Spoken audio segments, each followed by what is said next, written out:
nabonye kuza kwa Yesu afite icyubahiro, amaze gusenya rwose ububiko bw'umujinya, yadukijije n'ubugi bw'inkota ityaye cyane, niwe utuyobora.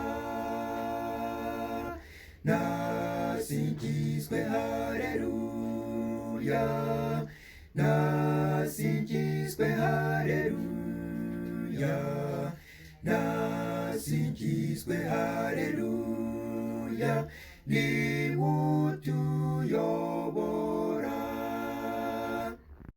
Namubonye no mu maso y'abantu benshi cyane, bamwubakira nk'ibicaniro nimugoroba, nongera kumubona aca imanza zitarenganya, niwe utuyobora.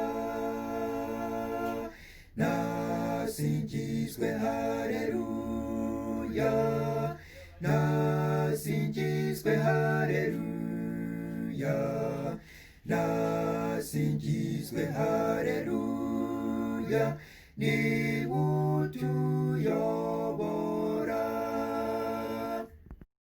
Akomeje guhamagaza abanijwi ry'impanda, arateguriza abantu bose gucirwa imanza.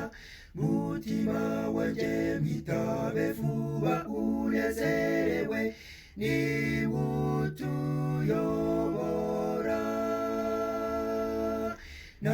Nasingizwe haleluya, nasingizwe haleluya, nasingizwe haleluya, niwe utuyobora.